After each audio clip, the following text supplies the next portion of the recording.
Hi, I'm Rose Greer, and you're listening to Anxiety is a...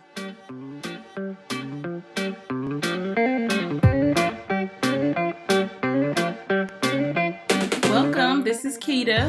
And I am Lorianne. And you're listening to Anxiety is a Mother.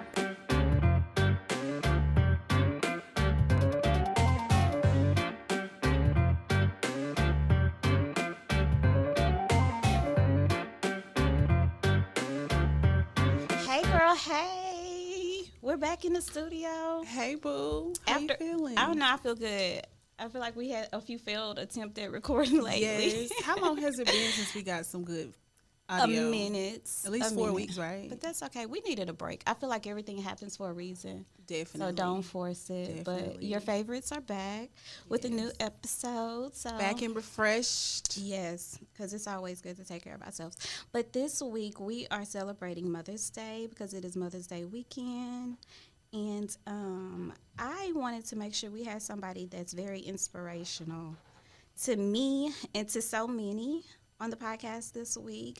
So we are joined by and then an Arkansas native. I don't think I told you this. Oh, no, but she's yes, from I guess it's an Arkansas? Arkansas native. So today we are joined by Arkansas native author and mother Rose Greer, who shares a profound journey of loss, anger, and at the powers that be for betrayal and tears. When all seemed hopeless, she discovered that this new life was her prelude to purpose.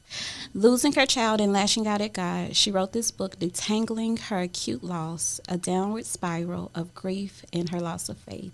However, honey, this is her comeback story. Welcome to Anxiety is a Mother, Miss Rose Greer. Thank you. That And was so good. Thank you. And the book we are referring to is Damn God. I love this book. I love this book so much. So I'm going to let you just share a little bit about yourself before we, get more into your book and your life and your career and what all you're doing. Share a little bit about yourself for our listeners. Okay. So before I lost my child, I was Rose Greer 1.0. So now I'm Rose Greer 2.0. Okay. So because it's a new me, I am Right. not the person that I was before I lost my child. So Right. this is I'm learning me all over again because that was a very defining moment in my life. Everything about me changed. I had a what I considered successful business. I had 4 very happy children that I felt like had a very balanced life. And then life happened to me. Right. And it was so unexpected because I guess I had grown into a sense of entitlement.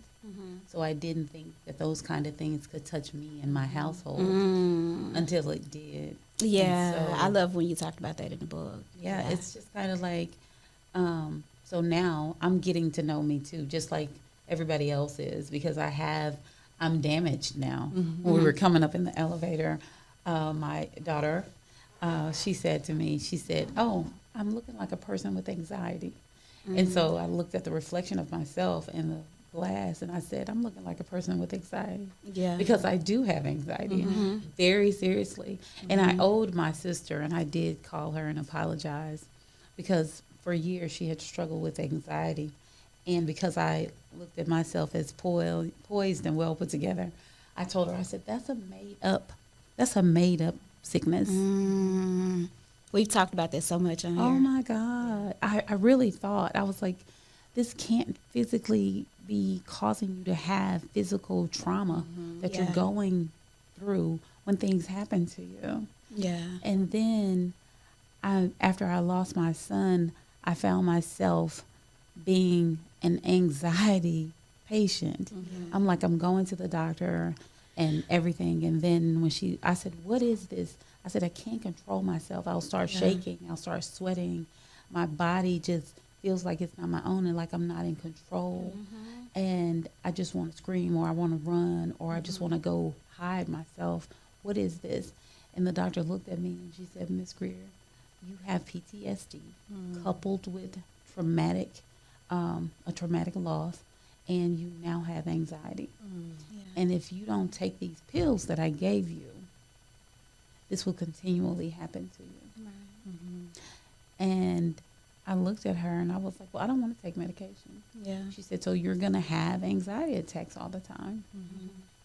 Miss Rose, I can't wait to hear more about your book and, discuss what that anxiety felt like. But I wanted to get into our segment that we love to do called Check Your Energy. So pretty much Check Your Energy is where we go around the table and we talk about how we feel, whether it's for the month, the year, the quarter. We're in Q2 now. So, Lori, I'll start with you. It is quarter 2. Goodness. I've been feeling very overwhelmed and tired lately. I don't know You've if been it's saying the that for a moment. while. I have, and I haven't come out of it, and I don't like it. I've been just feeling tired, and like I go through these seasons. How you're super motivated, and you have like just full of inspiration and creativity, and doing so many things for your business, for yourself, for your family, whatever the case may be. And now I just feel like I'm in a slump where I'm just tired all the time, and I don't feel want you. to really. Yeah, so I feel like I've like the break we kind of took with the podcast was needed. I slacked off on just keeping up with content for social media, for businesses. It annoys me that that's so necessary. Not that it annoys me that it's necessary. I know it's The fact necessary. that you got to do it. Yeah, it's just that stuff, like that little tedious stuff you don't always want to give your energy to. So that's where I am. I'm going to come out of it, though. Yeah. But yeah, that's where I am, really. How about you? I feel good. I'm excited about Q2. Q1 was good. My energy, I've been really tired lately too. Not really sure where it's coming from, but it makes me think about something we talked about the other night. How there's beauty in depression. And for me, sometimes we go through those lower vibrational moments of a little bit of darkness where you feel tired. I feel like that's just your body telling you rest. Take time if you need to cry it out, if you need to release it, if you just need to not be bothered with people. Sometimes that's time for you to draw your energy back, refill your cup. So I feel like maybe that's what you're going through, because I feel like that's what I'm going through, and I'm ready to emerge, because I'm like, I'm over it. I need to do a detox or something, because where my energy at? So. Yeah. But yeah, other than that, I feel good. What about you, Miss Rose? How's your energy? I am flourishing. Great. Oh, I love that. I am love that absolutely too. flourishing. I decided at the beginning of March that self-care and self-love was going to be a priority for me. And so I am embracing that, and it's a struggle, right? Because I'm a giver, and so givers, you give all day. So when you're a giver, you attract takers. Yeah. So, that's the natural order of things. It is. And so, but I just decided that I was going to do some self-care, and I am loving it. I am absolutely loving it. What does self-care look like for you? Self-care looks like what it looks like for me is very simple. I make sure that I exercise because it helps my anxiety. So I'm making sure that Who you exercising with? girl. Let's talk about her. Since she ain't here. Girl, let me tell you, part of the reason why I was late was because I was walking slow because my thighs are on fire. Tell me about it. So, but I work out with Leanne. She's Body by Lee. Yes. And she is absolutely amazing. And she cares. That's the thing. She cares about each one of her clients. And so, and you can see that in her work. Yes. Because she'll look at you and say, oh, okay, you've been doing what on virtual? What you been doing on virtual? Cheating. That's her. You've been cheating on virtuals. That's her. She said, I can look at you and tell. So I'm like, I'm loving it. I'm absolutely loving it. And she's holding me accountable. She calls me every morning to make sure that I'm doing my Peloton, or she texts me, get on your Peloton. I can tell you're not on your Peloton.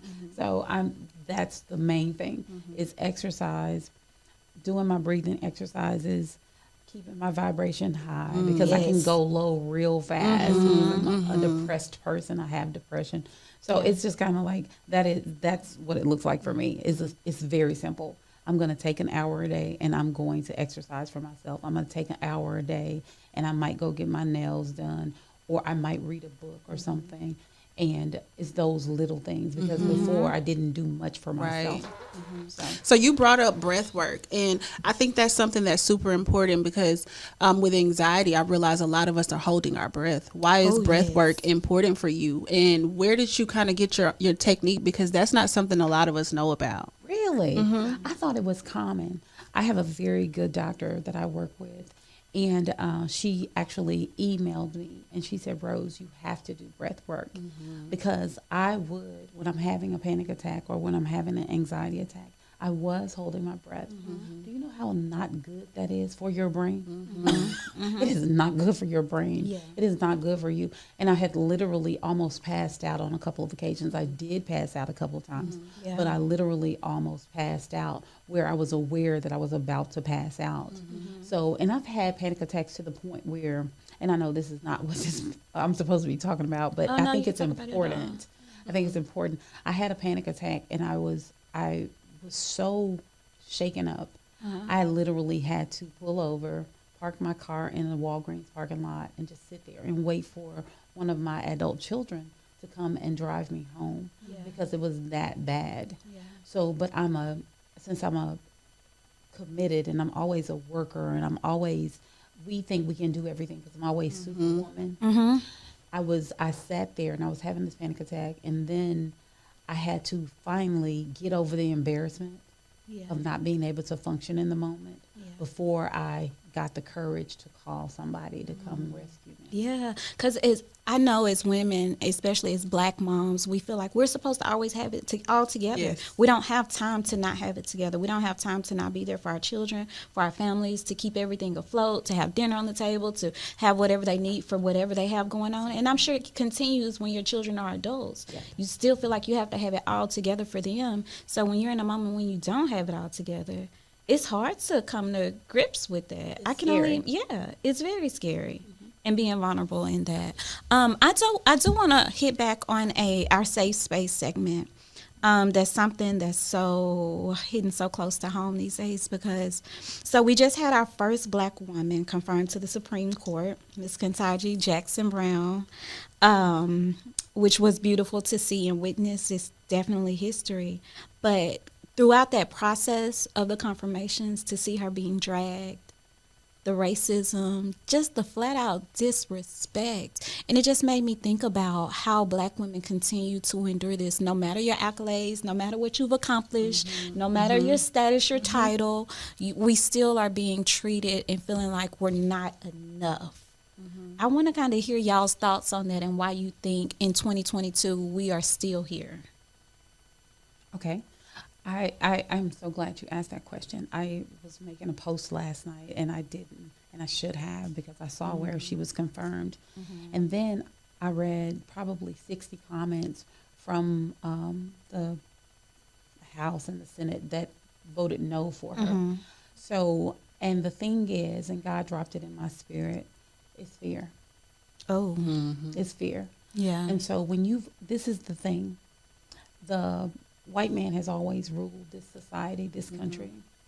So now he sees she is as smart as I am, as accomplished as I am, as she's more loving than I am. She's less vulnerable than I am. She is actually stronger than I am. So I need to keep my knee on her neck so that she won't be able to influence this next generation, because the children that are between 15 and 18 right now, the majority is no longer Caucasian. Right. The majority is Latino, mixed race, or Black. So just think about that.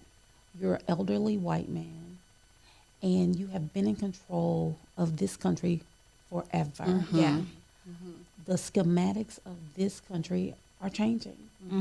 So these 15-year-olds will be able to vote in the next 4 years.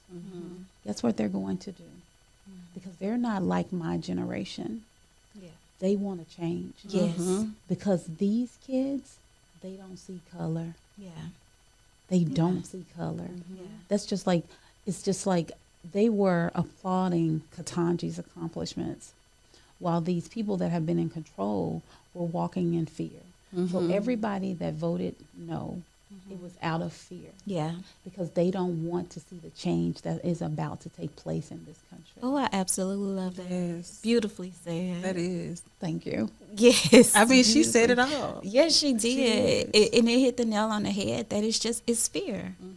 fear. And representation matters. And the So fuel much. that it gives those 15 and 18-year-olds to see what has been done and to set their standards and their goals even higher. Oh, she did that? Okay. Now they feel even more confident. And more I empowered. absolutely love it. It's Yes. like inspiring a nation. It the next is. generation. Yeah. It is. It definitely is. But I want to circle back to this book because one who reading it, thank you for being so transparent and vulnerable, because that couldn't have been easy. Because you shared some things and I was like, wow. Especially when you come to being in your dark, deep depression, and you shared a lot of moments about being in your closet, because I feel like I've gone through a lot of pain in my closet. That's my prayer closet. I cry in there. I've laid out on the floor. I've not wanted to see another day in that closet. So to read that and just resonate so much with you, even though I haven't been in your shoes at all, but to still experience, depression on a certain level, it's like so relatable. What did it take for you to really share? And how did you get to the point to where you knew you wanted to share that? That was the hard part, because writing it was kind of like the communication I was having with God while I was going through this. And I was angry. I was angry. And you can tell that from the pages of the book. But somebody looked at me and they said, Rose, the words that you're writing in your journal can really help somebody else. And this was at a time when every week we were losing a young black man to police violence, or something was happening to one of our babies. And I was like, it was so very private, but being a mom and being the person that I am, when you find yourself in a situation where you can help one person. So I told God, I said, I'll release the book, even if it only helps one person. So that was what pushed me to get it out there. I had somebody that was coaching me along, and she was saying, just write it, Rose, because it took me forever. It took me forever. I had the journal, but every time I thought I wanted to publish it, I wouldn't. Every time I thought I wanted to publish it, I wouldn't. I found a reason not to, but that's it. And I see now, because some of the comments that I've gotten from people that are going through loss it has allowed me to be a blessing to several people that I didn't even know. There's a post made, and then I get an inbox message from a stranger. And a couple of times I've actually called the people just to let them know that it's okay not to be okay. Because I had one young lady that was telling me she lost her daughter this past January. And she said, and somebody just told me that I should be over it by now. People are so oh my goodness, that's the thing. You see how that bothered you? So just imagine how much that bothered the person that it was spoken to. And she was 2 months out from losing her daughter. I don't even have words. Yeah, yeah. There are no words, but she was crying the whole time. I don't know this lady. I have never seen her. She was crying the entire time we were on the phone, and I talked to her for probably about 45 minutes or an hour. And then she said, so what should I do? I said, okay, you ready for this? And she was like, probably not. I said, now I know you're a first lady, but you just got to start cussing people out. That part. Start cussing them out. Because have you lost your mind? Just start cussing them out. I said, girl, it was so freeing. I said, because I literally had to curse one of my really close friends out, because they implied that I was grieving too long. That's because you were bothering them. It was getting too heavy for them. People don't know how to help you make carry them the load. Uncomfortable. Yeah. And if you're uncomfortable with me talking about my son and the loss of my baby, then say that. I will respect that.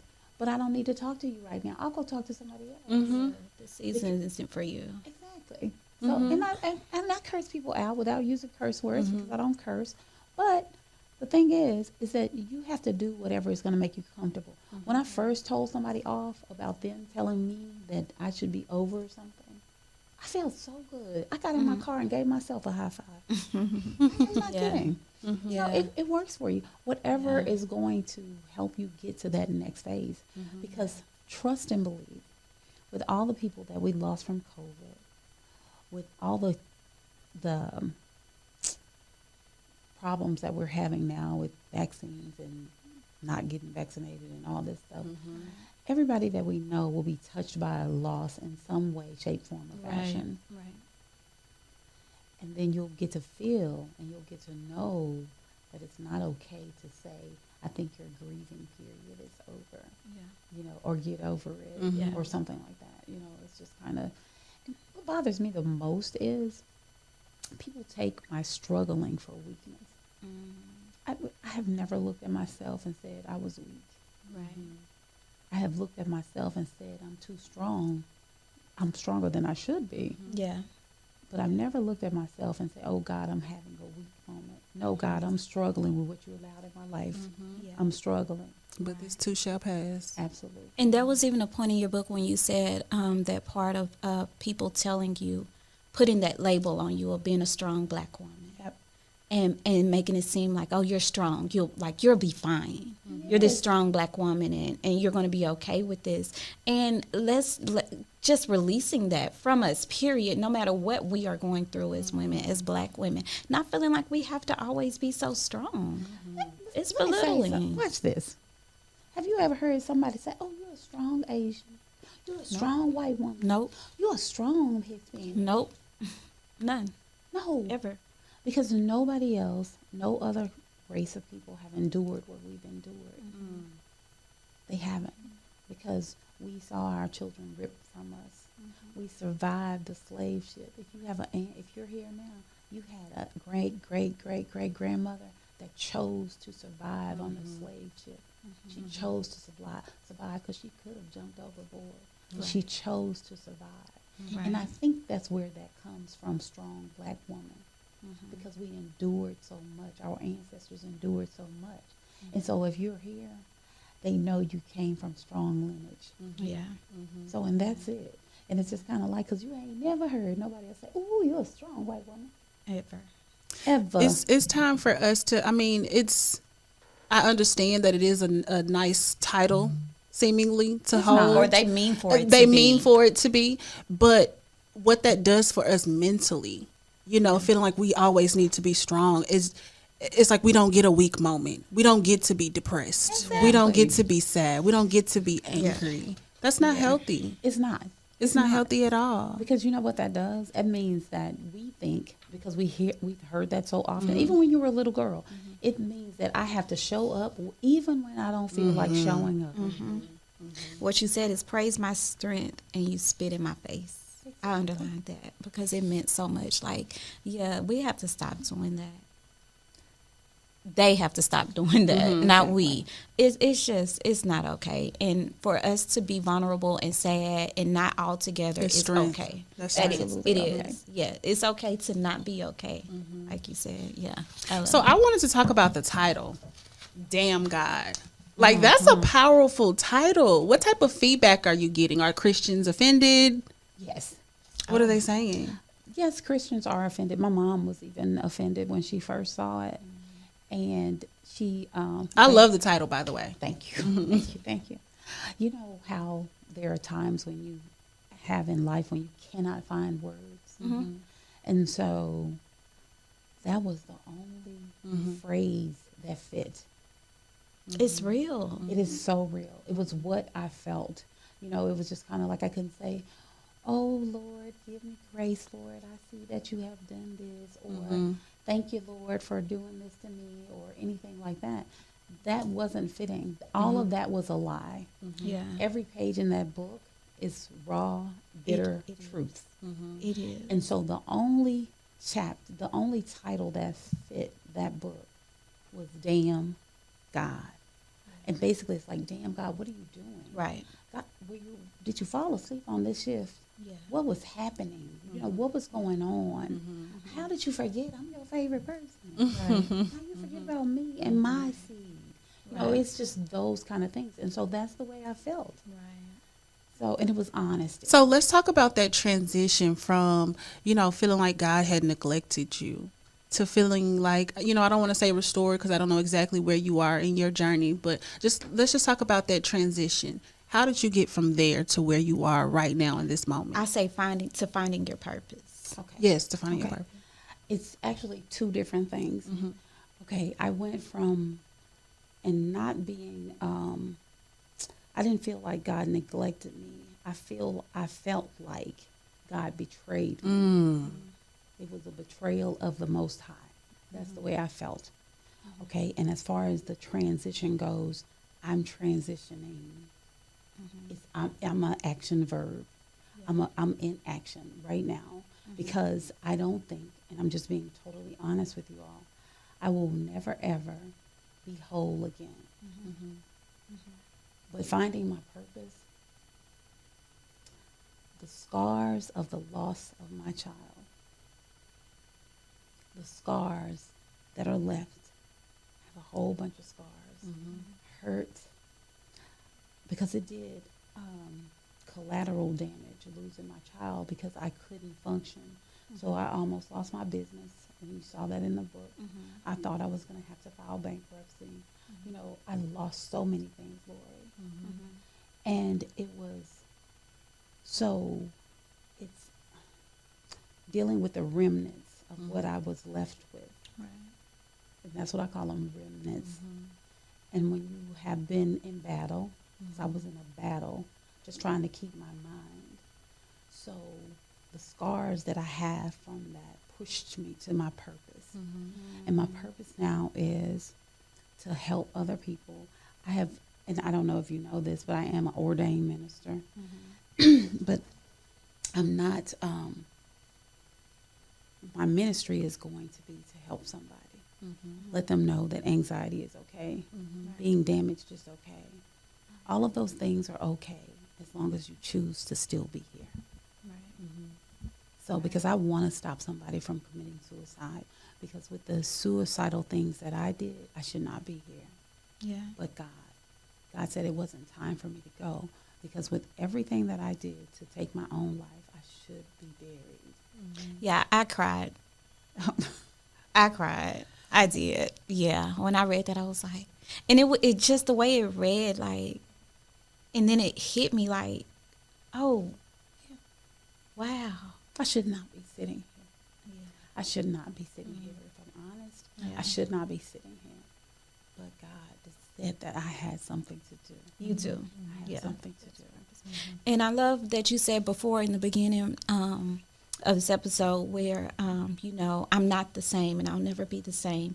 And people think, it's just going back to that person saying, oh, you should be over it by now. Like, you're going to go back to yourself. No, you'll never be the same. Life will go on, but now it's a new me. You learn to live after Troy. Exactly. You know, life is totally different. Your dynamic, your whole family is different. Totally different. Yeah, everyone is shifted and have to live, you know, after. So I think that's so important to finding, because I think people, sometimes your healing process is halted because you're trying to go back and things will never be the same. Exactly. So once we're able to really grasp and understand, okay, life is going to be totally different for me now. How do I want my life to go now? And you start moving in that direction. Exactly. I feel that it helps in the healing process. Yeah, totally does. You are absolutely right. Yeah. Yeah, it's super It's important. like putting the pieces back together. So you said all those remnants, you were shattered. It's like taking those remnants, you know, and creating something different, a new outlook. Exactly. Yeah. Exactly. I love that. I love that too. Yeah. I love that. That's beautiful. And you kind of hit on this a little bit, but what advice do you give to others that are grieving? And how can loved ones, when they don't, like the friend you said, when you don't know what to say, how can they be there for those that are hurting or grieving? This is it's so simple. When you don't know what to say nothing. Have you ever thought about listening? Have you ever thought about listening? Because most people don't like to listen. So true. If we would just listen, because that was what I needed most, was somebody to just listen to me, even when I was rambling, because I would ramble. You know, I would ramble and I would start questioning. I wonder why God did this. Why did this happen? And I would ask 55 questions, probably under a minute, when you're having anxiety and panic, you do some crazy things. So I was like, okay, I wonder why, blah, blah, blah, blah, blah, just running on. And I have a couple of my sister friends that actually would just listen. They would just listen. Perfect. Yeah. I didn't even realize it until the conversation was over. You felt lighter. I felt lighter because she let me release. Yeah. You know, but you have to remember though, a lot of times, and I have fewer friends now than I had before I lost my son because they couldn't handle it. Because I know you, Lori, and I know you personally. I see how you go about life, and I know you're always pouring out, feeding into other people, being a blessing to other people. Do you know when you are incapable of doing those things, people leave your life? So when I couldn't give anymore, because you can't pour from an empty vessel, and I was completely empty. When I couldn't give anymore, all of my fake friends left. And that was a blessing. It was Absolute blessing. because you needed the ones that's going to then pour into you. Exactly. I think it's good when you're going through those transitions because it really reveals who's there for you. Yes. So in the next season, you already know, like, non-attachments, I'm okay with letting those people go because when I needed them the most at my lowest moments, they weren't there. Exactly. And no hard feelings. But No hard feelings. But this is a new me. It is. This is a new me, and I don't go backwards. Yes. So it has been an entirely, completely open book, because I couldn't hold anything in. Couldn't hold anything in. It was just kind of like if I wanted to scream, I would scream. Right. If I wanted to do whatever, that's what I did. If I didn't want to talk, I disconnected myself, went in my room, closed the door, and just sat there. Yeah. No TV, no radio, no nothing. Just sitting there in the dark, trying to compose myself. But whatever it was, this is the first time in my life, though, the very first time in my life that I had ever done that. Because even though I would be hurting or going through something, I would show up because that's what we're expected to do. Put the face on and Go on. Go on. Yeah. So that's it. But with losing my baby, I have written 4 books now. I love it. I've gotten invited on 2 co-author projects. So one of them will be out later this month. And we're going to do a book signing. And I need y'all to come out and support us. Of course. So what is it? The next book is called Face Off. It's called Face Off. And in that book, I talk about my journey through transitioning. You said face off? Oh, my goodness. Oh, I like that too. Yes, because it's like face off. Face off. Because that's what it's like. It's just kind of like, it's so good. There are like 15 authors. It's excellent. It is so beautiful. So I have a children's book that'll be released later this month called The Lost Angel. Oh. And the star of the book is my...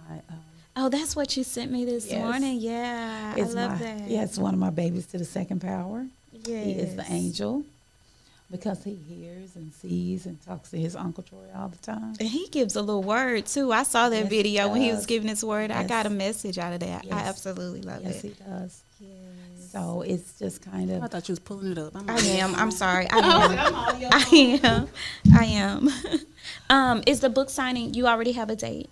No, I haven't scheduled a date. Okay. And I was just about to ask you, so what is this new life now looking like for you? New normal. The new normal, what it's looking like. You've gone into it a little bit with the books you have coming up. And then you're also just helping others as well along this journey, right? Absolutely. Yeah. And that's what my purpose is to help somebody.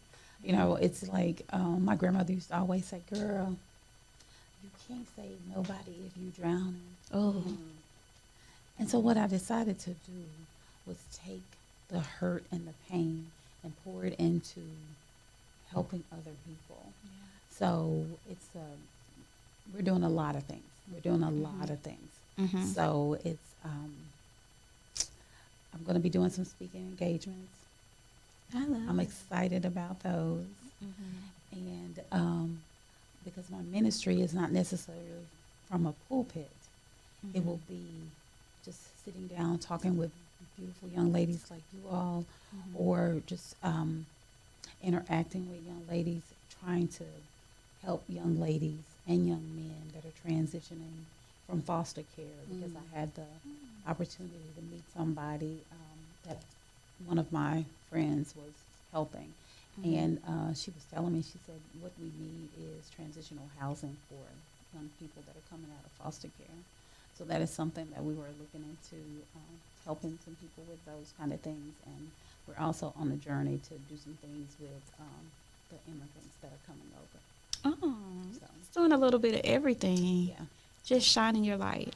that's it. Just because, Lori, I'm telling you, I've found that if I'm letting my light shine, the darkness of my depression and my anxiety, it gets to, I'm pressing that down. Mm-hmm. So because I stopped taking all anxiety medication, Good. and I started doing everything naturally, like doing my breathing exercises. I tried tapping. It just didn't work for me.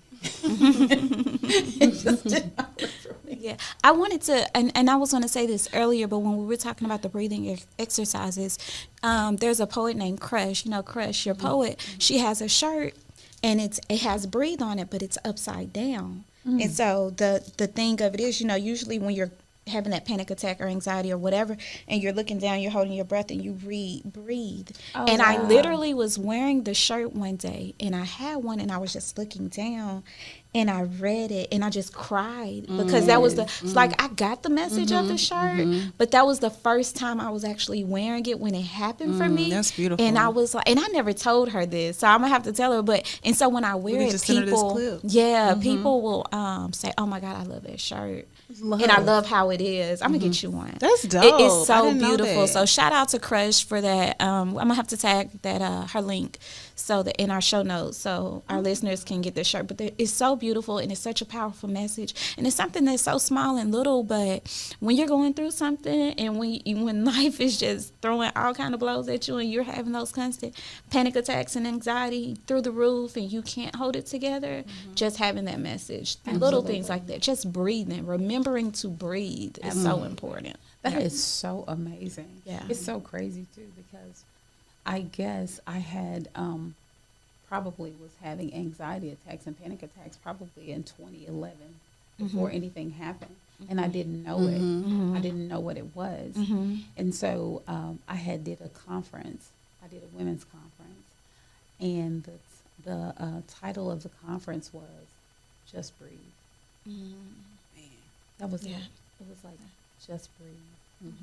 And it was just kind of because I would find times when I would have to make myself breathe. You know, because, you know, when you, being a mom, sometimes, you know, when you don't know where your kids are, or when you can't, they're not answering the phone or not responding or something like that, you start to get worried. And so sometimes I would literally stop breathing. I literally would stop breathing. I was at the doctor's office with Leanne one time, and I literally stopped breathing, and I passed out. Wow. It's crazy, but it's just, in hindsight, it's always 2020. Do you know your triggers? Yes, You do. fear, fear. I'm sorry, I cut you off. You said hindsight is 2020, fear. Fear is definitely a trigger for me. Yeah, fear. It's just like, and you know, there are things called false fear. Where we awfulize a situation because we start having random thoughts about things. We make up this story. like, what if? What if? And created a whole And scenario. be scared, like, Oh my like, God, what? Like, that's not even gonna terrified. happen. Every time I drive over a bridge, and I hate to even say it out loud, I'm like, what if this bridge just opens, or if it just falls? Like, every single time. Yeah. I am so glad I am not the only person that happens to. Yeah. Because it's we do the what ifs, and when we do the what ifs, especially us, when we do the what ifs, we always go with the what if, the worst case scenario. Oh yes. But what if it turned out amazing? Oh my goodness. Yeah. That's a Can you imagine? mindset shift. Yeah. We got to reprogram our minds to Yeah. talk against that anxiety. Exactly. Exactly. Yeah. Exactly. I think it comes from a mindset of always expecting the worst for some reason. I think that's a passed down trauma because a lot of that our too. parents were Yes. raised off survival, so they put a lot of their anxieties into us. Because I'm like, my dad, I think his PTSD, he made me hyper aware. Hyper aware. And now that I'm kind of like trying to shift my mindset, like, okay, I do understand there's some dangerous people in this world. You do need to be protected, but it's like you don't have to always be like this. Like, you know, like that's stressful. Yeah. So, Oh my God. And that's so, I'm glad that you mentioned that your father has PTSD. My husband has PTSD. I mean, it's like off the Richter scales. You know, lock the door twice. You know, lock the screen door twice. You know, you have to do everything, and you have to be aware. You have to be consciously aware of that. And so I picked that up from him because we've been married for so long. I picked that up from him, all of the things. And so he awfulized it. So I awfulize situations. And, you know, it's just, I guess I need to be reprogrammed. Right? I need to relearn some new traits. And that's why when I sat down here, before I came in here, I was shaking and I was sweating and everything. But when you asked me how I was, I said I'm flourishing because I have to say things in order for me to ever believe them. So that's my thing because I was so nervous, even though I know You didn't appear to guys, be nervous at all. so nervous, over here having a sweat panic attack. But I was like, okay, when you ask the question, I said I'm flourishing, and my heart and my mind started to believe that, and I calmed down. Oh, I love it. And you said it with just such grace and poise, too. You did. Yes, but I do agree with the fact, have you ever thought if we just went around and for like 24 hours, if we're asked a question, give the real authentic answer instead of putting that face on? So appearing to be okay. Although it's I natural get, to say, I'm good. yeah, I'm because, good. and I think the reason why is because we feel like people can't don't really want to hear the truth, Most or of they them can't don't. handle They the don't. truth. Most of them don't. Yeah, They don't yeah. care. And you lose, and like you say, you lose the friends. Because think about those when you ask the older person, like just a random stranger, like, hey, how you doing? Well, my daughter went to, and like, Yeah. sir, I did First not of need all, all of that. It was a general That's too much. impact. Yeah, back up. Whoa there. Yeah. But you have to be mindful of who you ask that question to. Like, do I really want to hear it? Am I prepared to handle this answer if it's a real one? Yeah. You know, I had an experience a couple of weeks ago. I picked my son to the Second Power over from school, and he wanted to go to Taco Casa. So we go in Taco Casa. There was an elderly gentleman in there, and I knew in my heart, because I'm intuitive, I knew in my heart and in my spirit that when I asked him how he was doing and if I could do anything for him, I knew he was going to say yes. So I was prepared for that. So like you said, you have to be aware of who you're asking. And so we were, he needed help. He needed some assistance. So me and my baby helped him and all that. And so we got in the car, and he asked me, he said, Mimi, why were we helping, and he said his name, he said, why were we helping Mr. So-and-so? Because he couldn't read, and he saw his name on the side of the truck. And so I said, because he needed somebody today. He said, so I didn't need to use my superpower. You just used yours. Aww. Oh, why does that make me emotional? So sweet. That is sweet.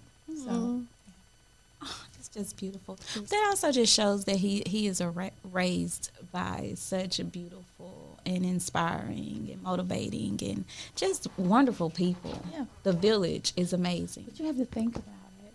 We all have a superpower. We do. And just like you said you have to be aware of who you're asking.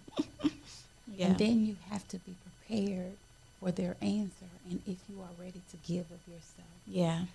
Oh, that's beautiful. I love it. Yes. Y'all, this has been such a treat for me. I just have to say, first of all, the first time I met your daughter was in the gym, of course, because she's my trainer, as we mentioned, Leanne, Body by Lee.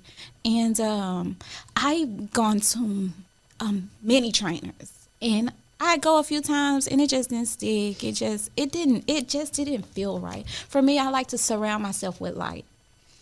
So, especially after going through so much darkness in my life, I surround myself with light, and I'm very particular on who I give my space and my energy to. And at the end of that session, even though I thought I almost died, she prayed, and that prayer did something, and I felt light. I felt her energy. I felt God's presence, and I just felt like I was supposed to be in that space. And then after getting to know her more in the gym and meeting her mother, and it's like, wow, you see where this light comes from, because you are just this light, this such an, I mean, just a huge inspiration. Thank you so much. And even though you carry so much, you still shine so much light. And I don't mean to say that you're this strong woman and put that down, but it's just what you give off to this world is needed. Thank you. So we so appreciate much. you. I appreciate this book. I appreciate you being so vulnerable and transparent, and just really opening up and showing us the ugliness, the scars, the hurt, the pain. We appreciate it because it does help. It helps me. And I'm gifting it to someone who actually lost her baby last year. Oh. And I talked to her on the phone, and I've never met this woman, which is so crazy. She called me after I met someone else through a friend who helped me with something, and she passed my information along to her cousin. She was like, I think she can help you. And so we've been talking and connecting since. Amazing. And where she's actually having a mental health brunch tomorrow that I'm hosting in Shreveport. And so I'll get to meet her for the first time in person tomorrow. And so I want to take the book. So when I saw you had extra books, I was like, oh, perfect. Because I get to take her a book. I told her I was bringing her one. I've told her all about the book, and I was like, you need this because she's been having a hard time. Thank you. Thank you. And yes. It's my gift to you, so you can gift it to her. Oh, thank you. Because I appreciate that's that. what this is about. This has been so amazing, so very refreshing. Mm-hmm. And if you ever get an opportunity to listen to Leanne's testimony, to her story, she doesn't look like what she's going through. She doesn't. So, because there's a lot of scars behind all of that, and then losing her brother. Because all of my children, they were uber close. My oldest daughter and my oldest son, they should have been twins. They look just like. Yeah, they should have been twins. But they were so very close. And so losing Troy was like us. We lost. It was like not losing one leg. It was like both of my legs had been cut off. So because he held the family together, he was the barbecue host, the cookout host, the family reunion host. He done called and found some cousins that nobody knew we had. So I just got me thinking that I was married to my own cousin at one point in life. Oh, my goodness. Some of our other family members have the same last name as their last name. Girl, I mean, just everything. So, but it was just, it's just kind of like the hurt.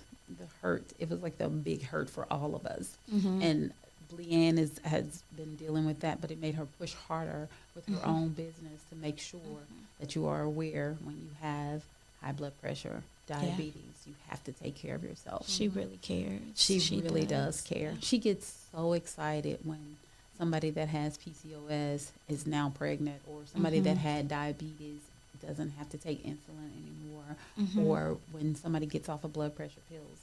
That excites her. Yes. So I see her cry about this. Yes. It is just, she's genuinely. She is. She really is. Yeah. She really is. Yeah. So, and she pours out so much, and her clients, she loves them just like they're her friends or her sisters or whatever. Yeah. And she's created a sisterhood. Yes. I'm so close with so many other women that I work out with. Yes. And guess what? And I know everybody listens to the podcast, but to see Black women come together like that, it's beautiful. It is absolutely beautiful. Yeah. It is. Absolutely It's beautiful. All good, positive energy. It's beautiful. Yes, amazing. Yeah. This is beautiful. So I just wanted to, so I got a little emotional there. And the reason I got so emotional is because I ain't gonna cry. So my kids just recently came out with a mental health awareness book called Help Mommy Find Her Superpowers. Oh my God. So. Oh my goodness. I told you always cry. I love it.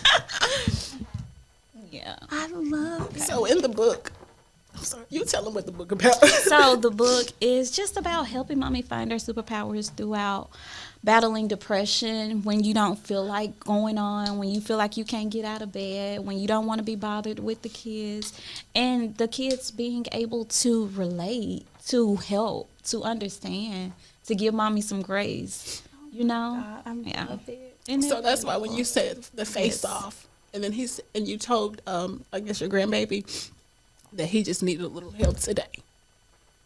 Yeah. That's beautiful. Thank Yeah. you so much. Yeah. You know what? I don't know what it is. I don't know if it's the oil that's burning, the air, the oxygen. Y'all infused it with good energy, but something is going on in here. Yeah. It's in the atmosphere. It's so real. I'm so comfortable in here. Good. It's I'm just glad. like- I wish I wasn't, because I hate crying on camera. And we just had this But that's argument. cute, girl. You're doing a cute Oh, cry. goodness. I told her she always cries. I hadn't cried in a long time, girl. I hadn't. You be crying. I was fighting them back though. I cried before I came, so don't worry about it. What you was crying for? No, You had a because scheduled cry. well, right. No, this just the heaviness, and I always want to be super cautious and respectful because when you've gone through something to this magnitude, it's a lot. And sometimes when you haven't, it's easy to say the wrong thing that can be offensive. Yeah. So that's why I mentioned to you before we recorded, like if we say anything that you don't want to, just shut it down, because I never want to be disrespectful or be a trigger, And then for the rest of the day, it's that one thing that was said, and it's like, and I didn't even know, you know? So you have to always be mindful of those things, right? And I appreciate that. But I just told somebody this last week. We all have triggers. We all have triggers. Yeah. So, and if you want to have an honest conversation, there's nothing you can do to avoid somebody's trigger. Because what doesn't trigger me may trigger the next person. So it's like walking through a minefield. Right. So, but when you said, if there's anything that you're uncomfortable with, I have to make myself comfortable because this is my new life. Yeah. So when people ask me certain things, if I don't want to answer, I just say I choose not to answer that question. But with everything else, the book is honest. It is. The book is honest. I told y'all that I would just sit there and not bathe, not brush my teeth, not wash my face, not do nothing. That book is honest. So I cannot come in here now and act like it didn't happen. I chose to tell the world that I did this. I let people into my private space. So I let people into my mental health issues. Right. And when you let people, I'm telling you, taking your clothes off and running naked through downtown, you're not as vulnerable as when you let people into your mental health space. Yeah. Yeah, that's so true. Think about it. It's is. just kind of like, because you expect if you pull your clothes off and run through the streets downtown and you look all right, you're going to get a hallelujah praise. Yeah. But as soon as you tell somebody, I'm a little damaged, or I've been hurt before, or I struggle with this, they look at you like, what's wrong with you? And my question to them is, what's wrong with you? Like, why you faking it? Exactly. Because we've all gone through something. And if you haven't, you on your way. Exactly. But that's why it was important for us to create this space of just being honest. I'm so happy the name came about before we decided on what we were going to be talking about, because I'm sure if we would have named it something else, it'd probably been more pop culture gossip. I don't know. Probably not, because we don't really That's do not that. us, yeah. But the name came about, and it just kind of like really set the tone for what the conversations would be about. And I feel like this is just a all around important conversation to be having, because whether people want to fake it or not, like, we're all suffering from something with something. Absolutely. So this is a safe space. And I have to get a couple of copies of this Oh book. yeah. Thank you Oh, if so you much. want to, they actually sign copies as well. So I was like, if you want me to mail you a copy, Please, please. I love this. And the illustrations are so Thank you. cute. Thank you. Yes. I love it. And please tell us where can our listeners find your book? Give us your website, your any social media you want to put out there. Okay. I'm new to the social media thing, so I am on Facebook. And I think my Facebook name is Rose Greer. It's Rose Greer. Okay. It's Rose Greer. My Instagram name is Concrete Rose with a K underscore 104. That's Troy's birthday. And I'm also on Amazon, and you can just search the title of the book, Damn God. And my website is www.rosegreer.com, and that's Greer with 2 E's, Greer. Yes. Thank you all so much. You're welcome. And y'all get this book. Yes. Go Gift get this Damn book. God. Get this book. Enjoy the book. Share it with somebody that you know needs it. Gift it to someone. Yes, because it's very healing, and it's good. Thank The you. world needed this. Thank Thank you for joining us. Thank you for your time. We appreciate you. Where can we find you on social media? At Lori? Lori N317. You can follow my business page at Energies, INNER.GIES. And you can keep up with all things Anxiety is a Mother at anxietyisthemother.com. And what do you have going on? Make sure you follow Anxiety is the Mother on Instagram at Anxiety is the Mother. And you can follow Hurricane Kita on Instagram, Pretty Rose 420 on Instagram, and ZZ's Ice Cream Puffs.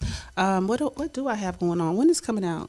I don't know. I roll my eyes because you be telling people to follow your Hurricane Kita page. Because I like for them to check my bio. Girl, Because it links them to everything else. and just then I have don't seen. and then I don't accept the follow. She doesn't. But, Y'all don't follow. Please don't follow me because I won't accept it.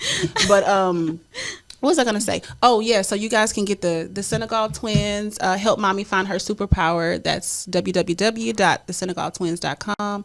And I feel like it was something else. When does this come out? Mother's Day. Oh, okay, yeah. So Pretty Rose, we're throwing a Mother's Day retreat, wellness retreat. So make sure you guys look for some tickets. So no, this would already be out, right? It's Mother's Day weekend. Yeah, so. For Friday. Oh, so it'll come out tomorrow. Yeah, so the Just retreat will DM be her, blow her tomorrow. Yeah, just DMs DM me up because and see what's I have going no on. concept of time sometimes. Yeah. So.